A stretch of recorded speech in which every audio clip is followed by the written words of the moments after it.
नमस्कार. Welcome to our show दोन बायका गप्पा ऐका. मी अपर्णा दीक्षित. मी क्लिनिकल सायकोलॉजिस्ट आहे आणि 2 मुलांची आई आहे. मी अवंती दामले. मी स्पोर्ट्स न्यूट्रिशनिस्ट, वेलनेस कन्सल्टंट आणि 2 मुलींची आई आहे. आम्ही दोघी घट्ट मैत्रिणी आहोत आणि खूप गप्पा मारतो. आमच्या गप्पा हा आमचा टाइमपास नसून ऑक्सिजन आहे. अशा आमच्या गप्पा घेऊन आलो आहोत ह्या पॉडकास्ट मध्ये, ज्यात आम्ही मारणार आहोत रोजच्या आयुष्यावर गप्पा. मुलं, करिअर, संसार, अवतीभवतीचं जग, थोडंसं गॉसिप, थोड्या ट्रेंडिंग बातम्या. तुम्ही सामील व्हा ह्या आमच्या गप्पांमध्ये. चला तर मग, get comfortable, get your coffee आणि सुरू करूयात. 2 बायका गप्पा ऐका. अपर्णा, परवा दिवशी आम्ही एका पार्टीमध्ये गेलो होतो आणि मस्त टाइमपास, शाळा कॉलेजच्या गप्पा चालल्या होत्या. मग त्याच्यावरून आमचा विषय चालला की मुलींच्या सगळ्या फी भरल्यात आता, बसची फी, युनिफॉर्म, परत शाळा चालू झाल्यामुळे बऱ्याच गोष्टी काय काय काय काय चालू आहेत. तर ह्याच्यामध्ये असं आमचं बोलणं चाललं होतं आणि everybody was talking about expenses. आणि आमच्यामधला एक कपल आहे, ते असं हसत होतं. मी म्हटलं, तुम्ही का एवढे हसताय? तर नाही, आम्हाला हे काही खर्चच नाही आहे ना, कारण का आम्हाला बाळच नाही आणि आम्ही बाळ होऊच देणार नाही. मी म्हणलं ओके, सो तुम्ही आमचं बिल भरा आता पुढच्या पार्टीचं. I know. मला पण परवा एक मुलगी भेटली जी म्हणाली की कशाला हवंय मूल, मी कुत्रा किंवा मांजर पाळेन. Okay okay. सो हे काय आहे नक्की? हे एक स्फोटक फॅड निघालंय का हा खूप विचार करून घेतलेला निर्णय आहे आजकालच्या मुलांचा? हाच आपला आजचा विषय आहे. जी लोक मूल नको म्हणतात त्याच्याबद्दल. तर याबद्दलच आज गप्पा मारूयात. अवंती, एका छोट्याशा ब्रेक नंतर भेटूया. ऐकत राहा 2 बायका गप्पा ऐका.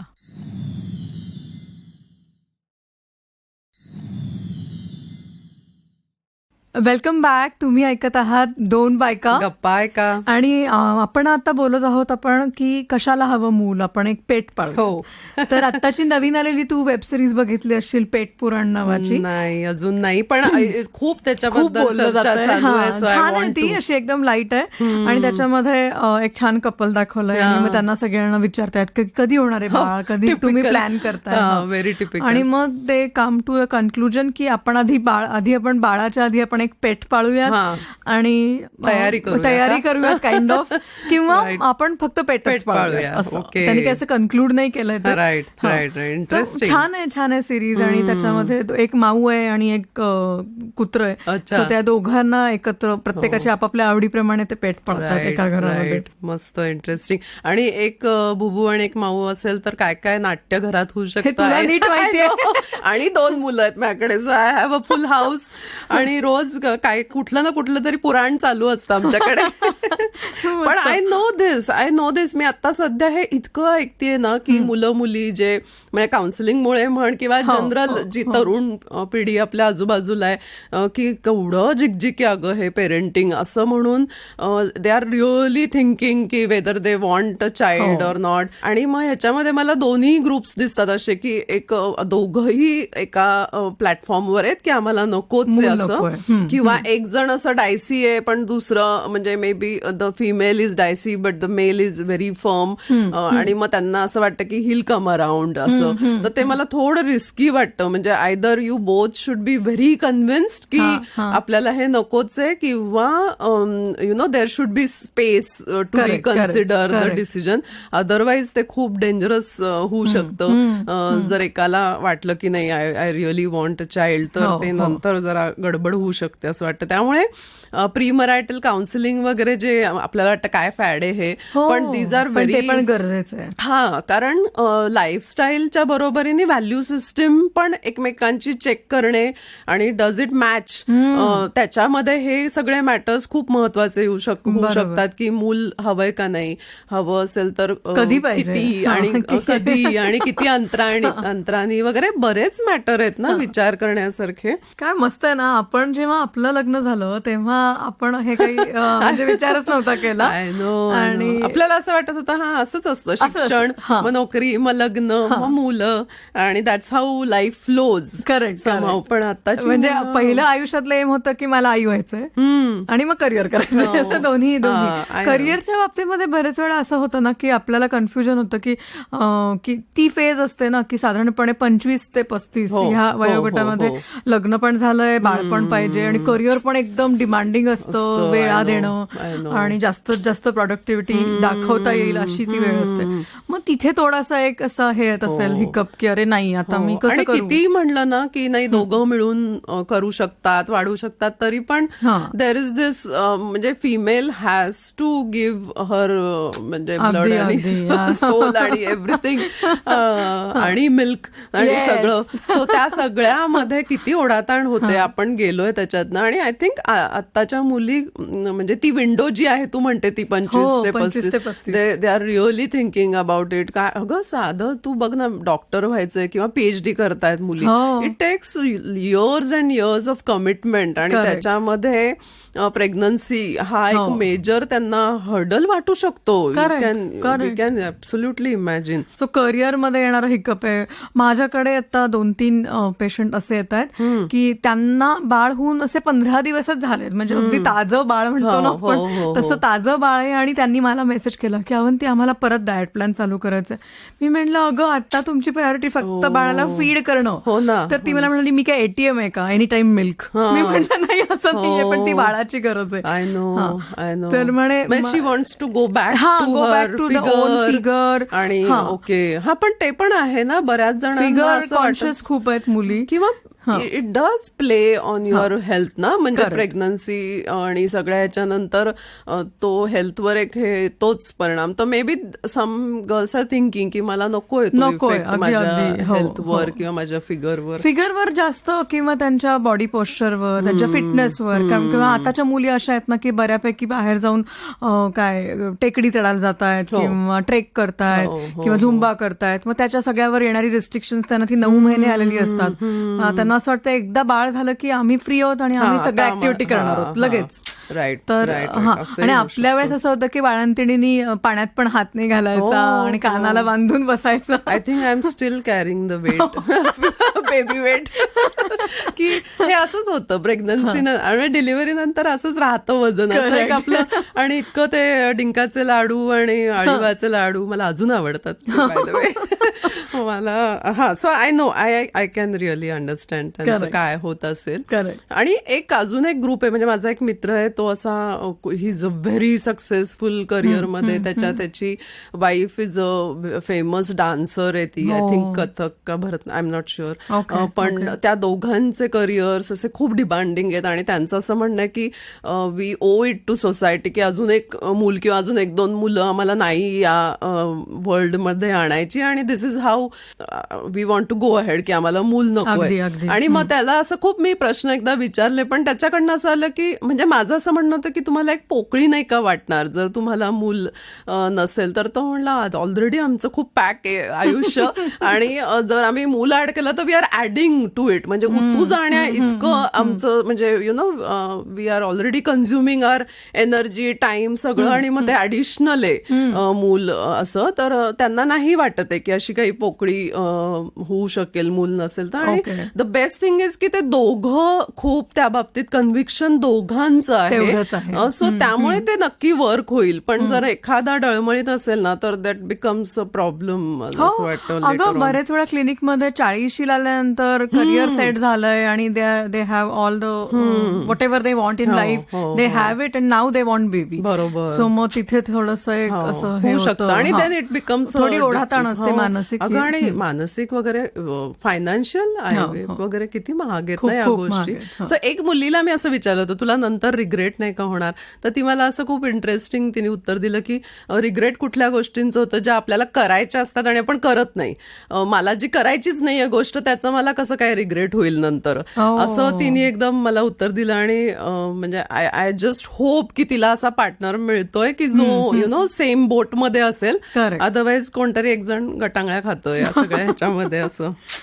आणि ते मधूनच असं पण असतं ना की माझी एक मैत्रीण आहे, एकदम सक्सेसफुल आहेत दोघही जण आणि त्यांना असं सगळ्या ठिकाणी जायचंय आणि तिथे असं BNB करून राहायचंय, BNB करायचंय आणि मजा करायची, सायकलिंग करायचंय, स्विमिंग करायचंय, व्हॉट एव्हर. आणि त्यांना तेच करायचंय, त्यांना कुठली रिस्पॉन्सिबिलिटी नकोय, कुठली ऍडिशनल काही ऍक्टिव्हिटी करायची आय नाहीये. थिंक रिस्ट्रिक्शन्स येत पण असतील ना. You can not fly every other month to some country, exotic country, जर मुलं असतील तर. किंवा काही जण करतात पण आय थिंक तो एक विचार असेल की मला जग बघायचंय, मला सगळ्या opportunities what ever out of box thinking करायचंय काही लोकांना, की काहीतरी हटके करायचे. मग त्या हटकेमध्ये मूल नको येत असेल. इट्स अ हटके thing. Correct. Very in right now metro cities मध्ये वगैरे तर फारच ऐकू येतं. आय थिंक स्मॉल सिटीज मध्ये वगैरे नसेल एवढं. म्हणजे मला वाटतं तिथे कम्युनिटी आणि काय म्हणतात ना,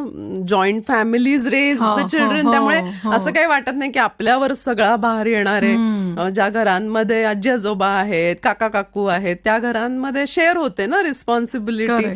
आपण एक ते म्हण पण आहे ना की विलेज काय child is raise by the whole village ना, असं काहीतरी.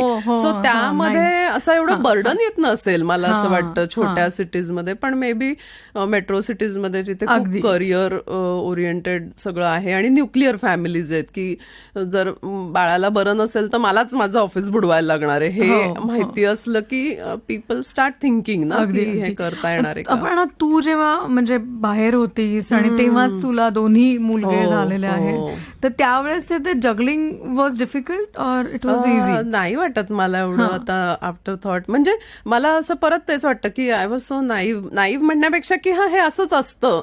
म्हणजे असंच होणार ना की आपल्याला. पण 2 मुलं आणि with such a small gap was our very conscious decision की नंतर आम्ही रिलेटिव्हली खूप फ्री होऊ आणि विच आय एम टुडे. त्यामुळे I think that worked out well. पण लकीली फार मला त्रास नाही झाला आणि प्रॅक्टिकली दे रेज देमसेल्व्हज असं म्हणता येईल.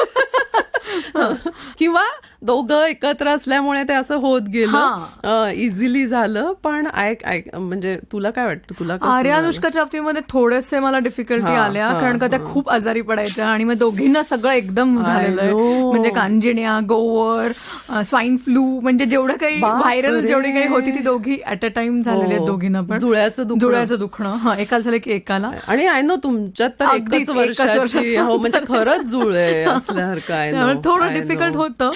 पण अगेन ॲज यू सेड की हे असंच असतं आणि हे आपल्याला असंच करायचं. आणि हे अगदी तू म्हणालीस ना की पार्टनरमध्ये ते क्लिअर पाहिजे की we are on same page. So आम्ही ह्या बाबतीमध्ये सेम पेजवर होतो की आम्हाला बाळ पाहिजे आणि आम्हाला 2 बाळं पाहिजे. म्हणजे आमची एक चौकोनी फॅमिली तयार होईल, कुटुंब. आणि कधी कधी ते असं फुलफिलिंग आपल्याला तर तेव्हा असं की this is how you know that there is meaning to life. So सगळं हसल आणि all that you know there is fun in that. Yes. आणि आता आपण म्हणजे किती मोकळ्या ढकळ्या आहोत, आपल्याला काहीच प्रॉब्लेम नाही. मुली मोठ्या आहेत, मुलं मोठी आहेत. आणि I look forward to meet them when I go home.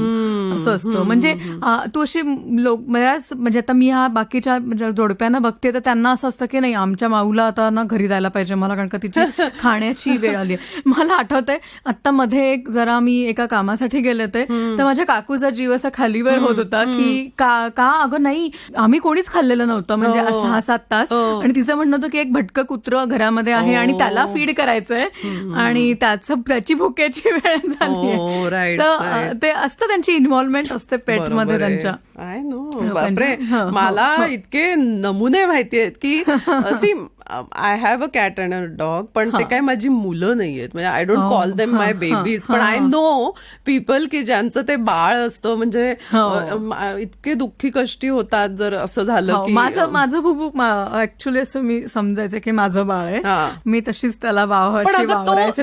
थोडासा ती गफलत होते बरं का अवंती की आपल्या मुलांसारखं आपण वाढवलं ना त्यांना तर सी दे आर ॲनिमल्स आणि त्यांचे जे इन्स्टिंक्ट्स आहेत, त्यांच्या ज्या नीड्स आहेत, दोज आर व्हेरी ॲनिमल इन्स्टिंक्ट्स ना. मग ते आपण आपल्या मुलांसारखं वाढवलं तर आपण आयदर त्यांना ओव्हरवेट करून ठेवतो किंवा खूप लाडावलेलं करून ठेवतो. काहीही खायला देतात अगं, लिटरली केक काय, आंबा काय. सो इट्स आणि पण मला असं वाटतं की कुत्र्यांना कुत्र्यासारखं छान वाढवावं आणि U know they are best companion. ते मुलांना केवढं काय काय शिकवून जातात शिकतायत, रिस्पॉन्सिबिलिटी आणि एम्पथी सगळं मुलं त्यांच्याकडनं शिकतायत. पण आय फर्मली बिलीव्ह की दे कॅनॉट बी आवर चिल्ड्रन. आणि करू नये तसं, दॅट्स त्यांच्यावर अन्याय येतो. त्याला असं पळू दिलं पाहिजे, त्याला असं म्हणजे सगळं करू दिलं पाहिजे जे काही.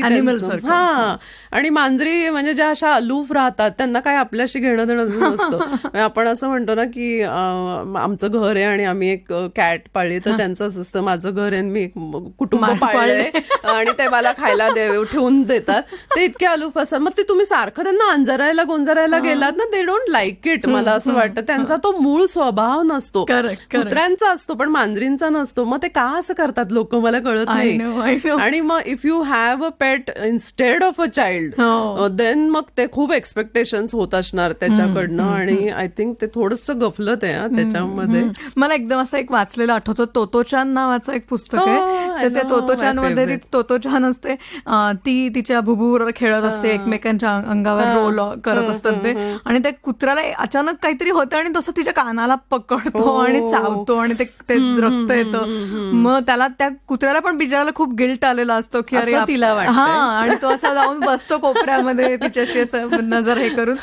तर पण अगं that's the animal instinct I am talking about. ते टिपिकल. आणि तू मला सांग ना, इज इट इझी? म्हणजे मूल नको, पेट हवंय, तेवढं सोप म्हणजे त्यामुळे पण किती अडकतो आपण. म्हणजे you can not move around. तुम्हाला म्हणजे कुठे जायचं असेल तर ते पेट फ्रेंडली आहे का ती जागा बघायला लागते, किंवा त्यांना कुठेतरी हॉस्टेलमध्ये ठेवा, कुठेतरी ठेवा, किती अरेंजमेंट्स करायला लागतात. इट्स नॉट इझियर दॅन पिणं. अगदी ऍब्सोल्युटली. आणि ते आजारी पडल्यानंतर ते नीट खात नाहीये, त्यांना डिहायड्रेशन होतंय, ह्याचा पण मानसिक त्रास खूप होतो की अरे का नाही खाते.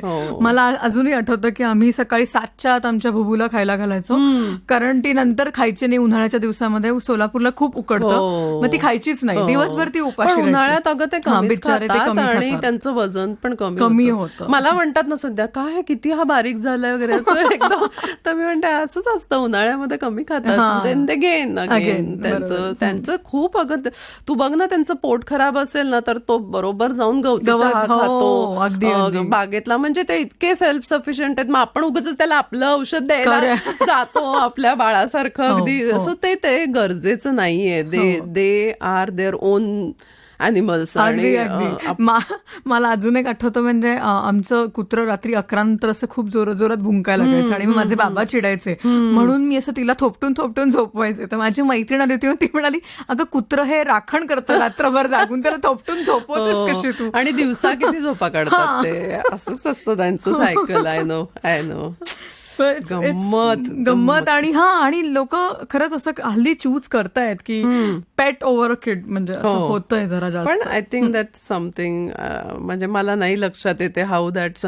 तू म्हणली तसं तयारी म्हणून, if you can take care of another living thing, असं बघण्यासाठी तुम्ही ट्रायल घेऊ शकता. पण आय जेन्युअनली फील की two are very different. Correct, म्हणजे एक मुकं आहे आणि एक बोलणार आहे, हे एक मोठा डिफरन्स. खूप मोठा. Life span is different, life expectations are different, सगळं खूप वेगळं आहे ग.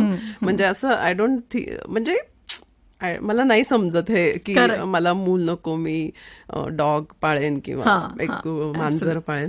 पण मला ते दिसतं आजूबाजूला की सोशल रिस्पॉन्सिबिलिटी म्हणून. म्हणजे आय नो अ कपल, म्हणजे माझ्या नवऱ्याबरोबर काम करणारेच आहेत, त्यांनी 3 मुलं अडॉप्ट केली आहेत. म्हणजे म्हणजे बाय चॉईस बायोलॉजिकल. त्यांनी तिन्ही त्यांची, आणि खूप गोड. आणि मध्ये एकदा मला नवऱ्याने सांगितलं की त्यांनी ना जरा हे घेतलंय, गॅप घेतलाय, असं 6 महिने वगैरे त्यांनी सुट्टी काढलीये त्याच्या जॉबमधनं. म्हणलं काय झालं, तर म्हणे आता 2 मुलं त्याची टीनेज मध्ये आहेत आणि खूप चाललंय असं काय आहे त्यांचं, all that teenage related things. तर त्यांना वेळ देण्यासाठी इतका तो हाय प्रोफाईल जॉब मधला माणूस आहे आणि त्यांनी असा गॅप घेतलाय. सो दॅट इज समथिंग मला खूप अमेझिंग वाटतं. आणि मग मला असं ह्या लोकांचं फारच कौतुक वाटतं की ज्यांनी इतका कॉन्शियस आणि कॉन्शियस डिसिजन आहे. दे आर नॉट, म्हणजे त्यांना पेरेंटिंगच नाही करायचंय म्हणून नाही केलाय त्यांनी तो डिसिजन. त्यांना करायचंय पण for those who are in need of a parent, असं काहीतरी अप्रोच आहे. पण म्हणजे आता आपण बोलतो तसं पण खूप ट्रेंड आहे की मला फिरायचंय, मला फिगर मेंटेन करायची आहे, मला करिअर मध्ये खूप excel शाईन करायचंय. करायचंय आणि मग then a child will hold me back Correct, किंवा होल्ड अस बॅक. Correct. हा पण एक चालू आहे. हा, किंवा कधी कधी फिजिकलीच काहीच इश्यू असतात की I know, हा, I म्हणजे know. आणि स्वतः शरीरामध्ये जे काही होणारे बदल आहेत किंवा हॉर्मोनल इम्बॅलन्स आहे, मग नॅचरली होत नाहीये मग कन्सिव्ह. खूप आपण बघतो ना ग किती हो, तक करून हो, लोक हो. U know they really want a child. मग त्याच्या मागे किती फरफट पैसे, होते. वेळ, शारीरिक कष्ट मग खूप- त्यावेळेला खूप जर असं एखाद्या फॅमिलीने ठरवलं की की आम्हाला हे काहीच बेटर नाही ऑफ, करायचं. हा, तर I think that's okay. Okay, right. पण interesting topic. Right, absolutely. So आपण आता इथे ब्रेक घेऊया. Yes. तू तुझी कॉफी पी. हो, मला गरज आहे. Okay, break Yes. नंतर भेटूयात. तुम्ही ऐकत आहात 2 बायका. गप्पा आहे का?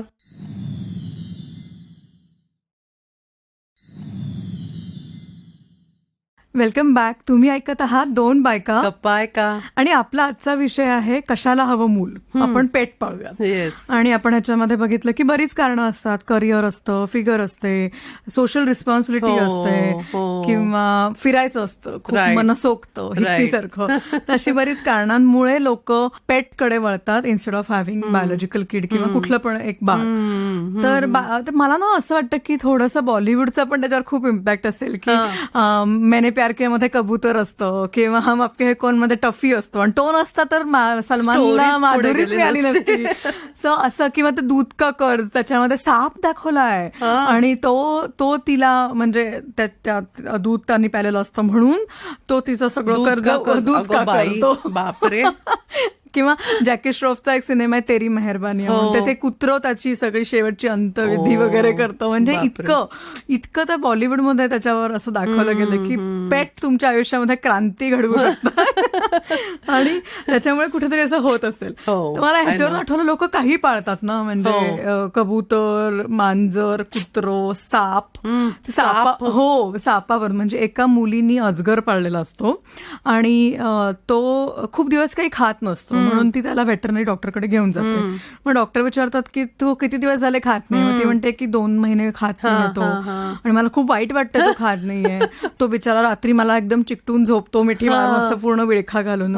तो डॉक्टर म्हणतो की तो भक्ष्याचा अंदाज घेतोय, तुम्हाला खायचा प्लॅन आहे तसा, आणि म्हणून तो खात नाही. Oh my God. मग तिला वाटत असतं हा माझा पेट आहे आणि ह्याला मी कसं सुखी ठेवू, आणि तो तिला खायचाच प्लॅन केलेला असतो त्यांनी. तुला पुंटा आंबेकर डॉक्टर माहिती असतील ना, पूर्वीची त्यांनी एक वाघीण पाळली होती, तुला माहितीये, मुक्ता नावाची.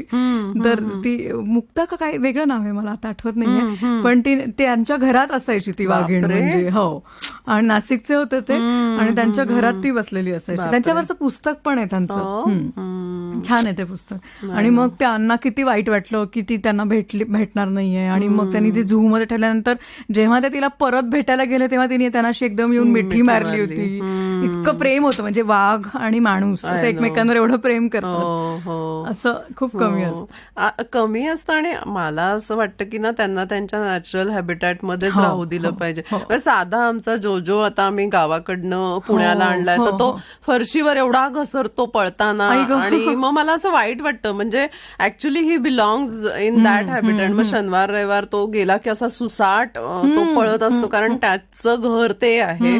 आणि मला असं वाटतं जो प्राणी ज्या हॅबिटॅट मधला आहे ना, तिथेच त्याला राहू द्यावं, आपण जावं ना त्यांच्याकडे, असं फार वाटतं. पण again coming back to not having children किंवा deciding to not have children, एक केस चालू आहे सध्या की म्हणजे दिल्ली साईडचे कोणतरी पेरेंट्स आहेत ज्यांनी त्यांच्या मुलाला आणि सुनेला सू केलंय. म्हणजे त्यांनी एक पेटिशन टाकलंय की आम्ही आमच्या मुलाच्या शिक्षणावरती, त्याला पायलट केलंय, त्याच्या शिक्षणावर, त्यांच्या लग्नावर एवढा खर्च केलाय, आणि आता they are refusing to give us grandchildren, आणि हा आमच्यावर भयानक मोठा अन्याय आहे. आणि त्यांनी असं कितीतरी करोड रुपयांना त्यांना स्यू केलंय की यु नो की दिस इज, ह्या प्लेजरसाठी आम्ही सगळं केलं आणि ते आम्हाला लांब ठेवतात त्या सुखापासनं.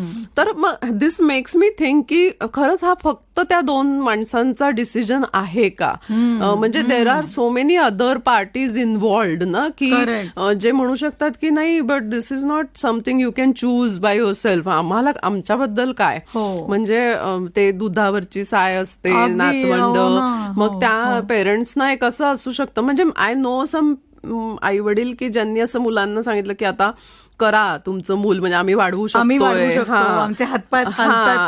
ऍक्च्युली म्हणजे आम्ही हेल्प करू तुम्हाला त्याच्यामध्ये. आणि काही मी अशा पण केसेस पाहिल्या की आई वडील मुलांच्या जवळ राहायला आलेत, जवळ म्हणजे जवळपासच्या एरियामध्ये राहतायत, की डे केअर मध्ये ठेवण्यापेक्षा आमच्याकडे ठेवा. आणि आय थिंक त्यांना खूप ह्या टिपिकल वयामध्ये जेव्हा there is not much to look forward to, खूपच आनंद देणारं असणार आहे नातवंड. मग त्यांना थोडंसं ते अन्यायकारक वाटत असेल ना, जर मुलांनी असं ठरवलं की नकोय आम्हाला काही, तर त्यांना वाटू शकतं असं. करेक्ट. आणि आपण किती पार्टीज इन्व्हॉल्ड असतो ना, म्हणजे मला मावशी झाल्यावर प्रचंड आनंद, म्हणजे मला इतकं भारी वाटलं होतं मावशी झाल्यावर किंवा आत्या झाल्यावर. तर मला असं वाटतं it's not only about the parents ना, इतक्या दुसऱ्या बाकीच्या पार्टीज एवढ्या इन्व्हॉल्ड असतात. म्हणजे माझ्या मोठ्या मुलाच्या नंतर जेव्हा म्हणजे दुसरा चिन्मयचा जन्म झाला तेव्हा तो किती खुश झाला, म्हणजे त्याला असं की आता मला एक खेळणंच दिलं आई बाबांनी. पण मला एक अजून कुटुंब माहितीये की त्या ज्या म्हणजे त्या ज्या आहेत, आई जी आहे त्यातली, she is very high flying career मधली, म्हणजे literally she works with UN वगैरे असं म्हणजे करत होत्या त्या. आणि त्यांचा मुलगा असा 8 वर्षाचा वगैरे असाच, म्हणजे आजी आजोबा असल्यामुळे झालं, खूप ट्रॅव्हल करायचे आई वडील, पण वाढला तो मुलगा.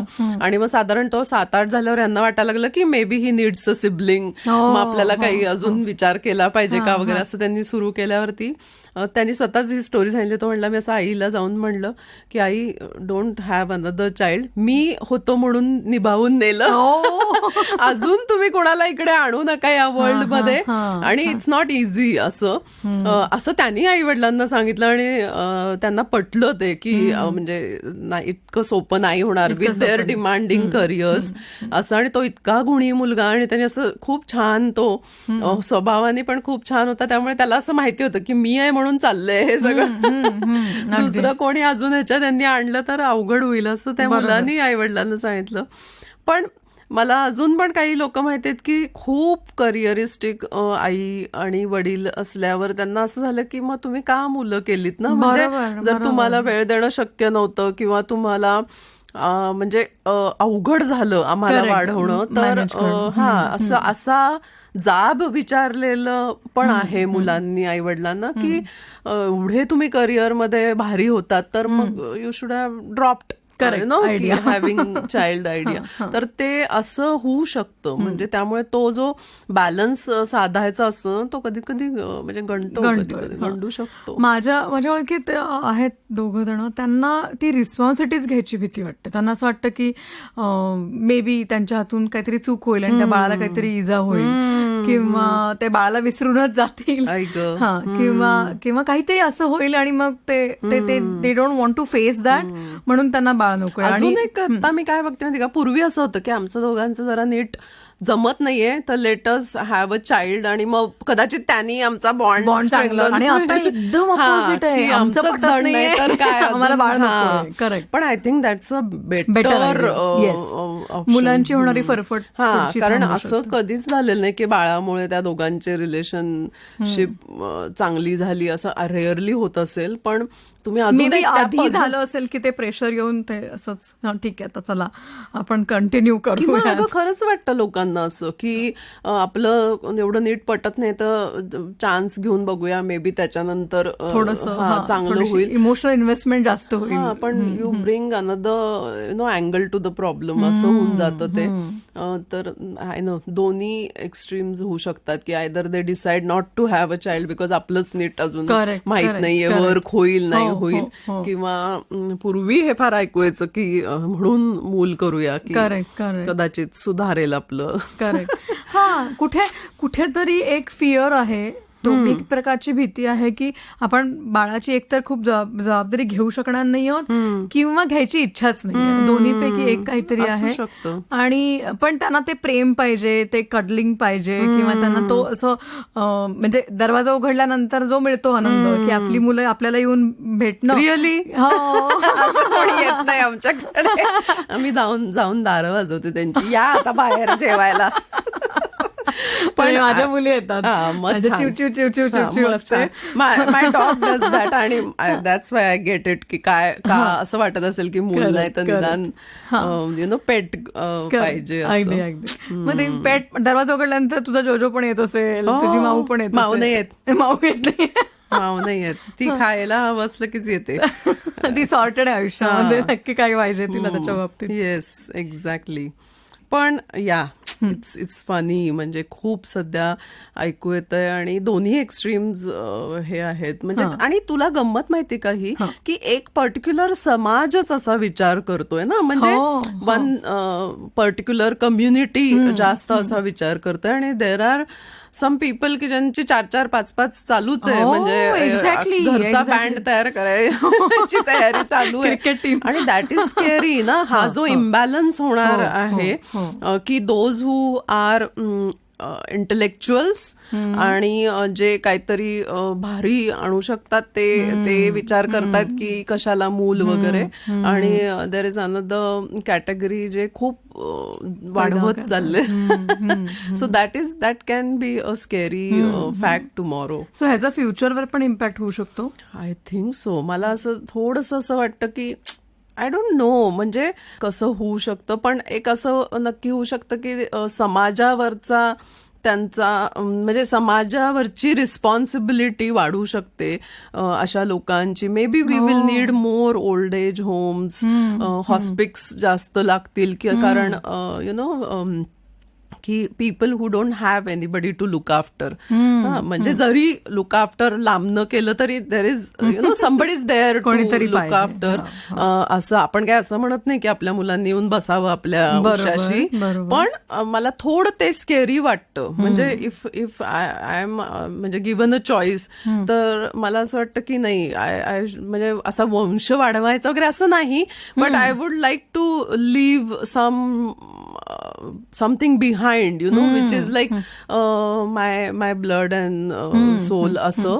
आणि थोडंसं मला असं वाटतं की आय वुड हॅव इवन म्हणजे आत्ताच्या काळात मी असते तरी I would have chosen this to have children. आणि थोडी मला ती भीती वाटते की you know as a on society थोडासा तो इफेक्ट काय होऊ शकतो लेटर ऑन. आणि ॲज आपण डिस्कस केलं की नंतर रिग्रेट झालं तर that's a lot of pain. म्हणजे something that I could have but I chose not to have असा झाली. तर मग तो प्रॉब्लेम वाटू शकतो. अदर दॅन दॅट, अरे ज्यांना खूप भारी काय काय जगात करायचे ते करतायत, आणि if they are free to do it, you know, they don't say childless, they say child free. म्हणजे it's the name says it all की you know because I am child free I will do something amazingly extraordinary. आणि people are doing that. आणि I think त्यांनी खूप conscious choice केला असेल आणि they are so sorted. आणि दिसते ना ग आत्ताची पिढी अगदी खूप विचार करते आणि त्यांना त्यांचे उद्देश माहिती आहेत, त्यांना त्यांची ध्येय माहिती आहेत, कुठे जायचं हे माहिती आहे. आणि खूपच असा विचार करून काहीतरी ठरलेलं असतं कधी कधी, नॉट ऑलवेज, पण जेव्हा असतं तेव्हा म्हणजे खरंच कौतुक वाटतं. मला असं वाटतं मला काय कळत होतं 25व्या वर्षी जेव्हा आय हॅड अ चाइल्ड आणि मला काही अक्कल नव्हती आणि वी टूक दॅट चान्स. मग why not this chance they take, you know, की नाही करू शकतात. I know. सो ते एक मला आता तू नेहमी पोएम्स सांगते आणि कविता, तर मला एका कवितेचा रेफरन्स द्यावासा वाटतोय आज की देर इज दिस कालील गिब्रान म्हणून एक असं पोएट आहे, लेबनीज आणि अमेरिकन असं फिलॉसॉफर पोएट. त्याची खूप सुंदर कविता आहे की you know parents are like bows. म्हणजे मी आता अगदी कविता वाचत नाही, पण त्याचं असं म्हणणं आहे की यु नो आपली मुलं आपल्यासाठी आणि आपल्यामुळे जन्माला आली आहेत असा काहीतरी एक जो भ्रम असतो लोकांना, त्याच्याबद्दल ती कविता आहे की you are like bows from which your children are living arrows sent. To this world. Wow. So तुम्ही द अँकर sees the mark upon the path of the infinite and he bends you with his might that his arrow may go swift and far.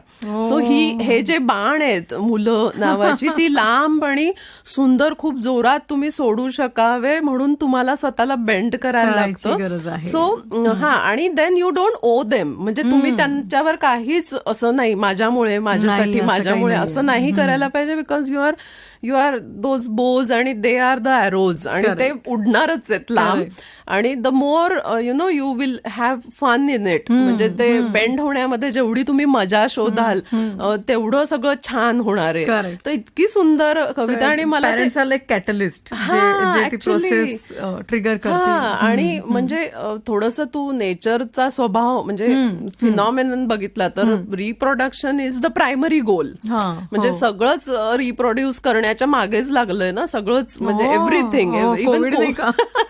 आणि better versions आणण्याचा प्रयत्न करते. So even we are trying to do that आणि त्या प्रोसेसमध्ये आपण थोडेसे bend करतो स्वतःला थोडेसे हाल होतात कष्ट होतात आणि some of us will not want that Correct. आणि दॅट इज ऑल्सो ओके. पण they are not for us हे तर सगळ्यांनाच माहिती असलं पाहिजे की ते आपल्यासाठी आणि आपल्यामुळे मुळे जन्माला नाहीये. आलेले आहेत. हा भ्रम आहे आणि तो सोडला तर लाईफ इज ब्युटिफुल. असा एक छोटासा हे घेऊ शकतो यातनं. एक्झॅक्टली.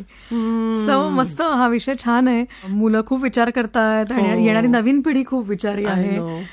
सगळ्याचा सर्वे करून ते डिसिजन घेतात की पेट ठेवायचंय का बाळ करायचंय. सो फक्त पेटला बाळ नका करू. Exactly. Treat them as animal. Actually exactly. तर मला ह्याच्यावरून आजची टिप अशी मला वाटते ना की बरेच वेळा असं होतं की आपण काही शिक्षणामुळे किंवा स्पेशली मुलींच्या बाबतीमध्ये की शिक्षण आहे किंवा काम आहे ह्याच्यामध्ये त्यांच्याकडे स्वतःकडे दुर्लक्ष होतं आणि हॉर्मोनल इम्बॅलन्स निर्माण होतो. बरोबर. आणि हॉर्मोनल इम्बॅलन्समुळे मग आपल्या शरीरामध्ये काही चेंजेस असे होतात की ज्याच्यामुळे वेगवेगळे डिसीजेस त्याच्यामधला पहिला आहे PCOD, दुसरा आहे इन्फर्टिलिटी. सो बेसिक तुमचे अंडी म्हणजे स्त्रियांच्या ह्याच्यामधली अंडीच तयार होत नाहीये किंवा ती तयार होण्याची प्रोसेस स्लो होऊन जाते. सो या दोन्ही गोष्टी घडतात. तर ह्याच्यासाठीची टीप आहे मी 3 टिप्स शेअर करते म्हणजे एका ह्याच्यामध्ये. पहिली गोष्ट रोजचा रोज व्यायाम करा कारण का रोजच्या रोज व्यायामामुळे तुमच्या शरीरामध्ये हॅपी हॉर्मोन सिक्रेट होतील आणि त्याचा इम्पॅक्ट तुमच्या हॉर्मोन्सवर राहील. दुसरी गोष्ट म्हणजे आहारातून रिफाईंड फूड मैदा साखर तेल मीठ याचा वापर कमीत कमी करा. आणि तिसरी गोष्ट म्हणजे भरपूर कलरफुल फूड ऍड करा म्हणजे सगळ्या प्रकारच्या भाज्या आणि सगळ्या प्रकारची फळं जी नॅचरल फॉर्म मध्ये जेवढ्या जास्तीत जास्त शक्य आहे. पालक बीट असे गाजर वेगवेगळे रंग. आता आपल्याकडे फळांचे पण एवढे रंग आहेत. तर सगळ्या फळांचा नॅचरल सोर्स मध्ये त्याचा वापर करा. त्याच्यापासून जॅम किंवा स्मूदी हे न बनवता चावून ती खा. सो ह्या छोट्या 3 गोष्टी जरी केल्यात तरी तुम्ही हॉर्मोनल इम्बॅलन्सला दूर ठेवू शकता आणि त्याच्यामुळे होणारे जे रोग आहेत PCOD किंवा इन्फर्टिलिटी तर त्याला आपण नक्कीच इंटरेस्टिंग खूप इम्पॉर्टंट आहे. मला टिप जी द्यायची ती थोडीशी असं काय डायरेक्टली कनेक्टेड नाही आपण जे बोलतोय त्याच्याशी पण थोडंसं स्ट्रेस मॅनेजमेंट बद्दल मला बोलावं असं वाटेल की there are 4 A's of stress management असं म्हणू शकतो. So one is accept, the other is adapt, alter आणि अवॉइड. म्हणजे तू कुठल्याही सिच्युएशनला या 4 पैकी एक A लावला तर आपण त्या सिच्युएशन मधनं छान बाहेर पडू शकतो. लाईक म्हणजे there are few things in life ज्या आपण ऍक्सेप्ट करून पुढे जाऊ शकतो की हा ठीक आहे हे आहे हे असं आहे असं करून आपण पुढे जाऊ शकतो. देर आर सम थिंग्स जिथे आपण स्वतःमध्ये चेंजेस करून अडॅप्ट करू शकतो का म्हणजे काही गोष्टींमध्ये आपल्या पर्सनॅलिटीमुळे जास्त त्रास होतोय का असा विचार करून जर मला काही स्वतःमध्ये बदल करता येतोय का can I alter something in me असा विचार करता येतो. काही वेळेला आपल्याला परिस्थिती पण बदलायला लागू शकते. म्हणजे एखाद्या परिस्थितीमुळे जर खूप स्ट्रेस वाढत असेल तर त्या परिस्थितीमध्ये आपण काय बदल करू शकतो. कधी कधी छोटासा डायलॉग पण काही गोष्टी बदलू शकतो. हा राईट. तर ते बघू शकतो आणि अवॉइड करणे, काही गोष्टी अवॉइडच करता येतात लिटरली. म्हणजे तुला माहिती, मला सोशल मीडियावरती काही गोष्टींचा त्रास व्हायला लागला तर मी अशी unfollow, unfriend, delete, app delete करून टाकणे वगैरे. म्हणजे इट इज अवॉइडेबल. असं काही कंपल्शन नाहीये की तुम्ही तिथे राहाच. असं you can take a pause ना. तुम्ही काही दिवसांसाठी अनफ्रेंड, अनफॉलो. Amazing, amazing. आणि Aparna, so A for Aparna. A for Aparna, absolutely. खूप खूप मस्त, खूप छान होती टिप, मला खूप आवडली. येस. सो लिसनर्स, तुम्ही ऐकलाय आजचा हा विषय की मूल पाहिजे का आपण एखादं त्याच्याऐवजी पेट ठेवू शकतो.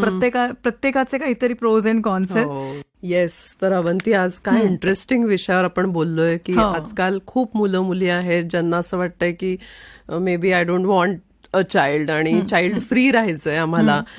असा एक ट्रेंड दिसतो, पण I hope it's not a trend, something खूप विचार करून घेतलेला डिसिजन आहे. कारण आपण असे खूप इंडिव्हिज्युअलिस्टिक सोसायटी नाही आहोत. आपल्या इंडियन सोसायटीचं काय म्हणतात ना, फॅब्रिक असं आहे की खूप लोकांना कन्सिडर करायला लागतं आपल्याला.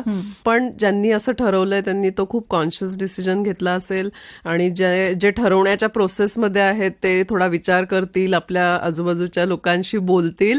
आणि अमेझिंग आहेत आजकालची मुलं जे असा आउट ऑफ बॉक्स विचार करू पण शकतात. So hats off to them. पण it's something they should think over about, right?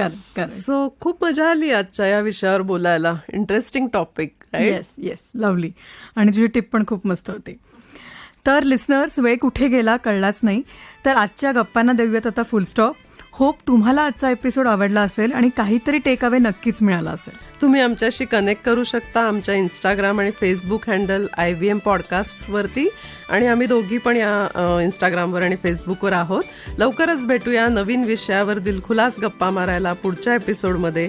तोपर्यंत बाय बाय. हा पॉडकास्ट ऐकायला विसरू नका. दर बुधवारी IVM पॉडकास्ट ॲप, वेबसाईट आणि इतर पॉडकास्टिंग प्लॅटफॉर्म्सवर. दोन बायका गप्पा ऐका.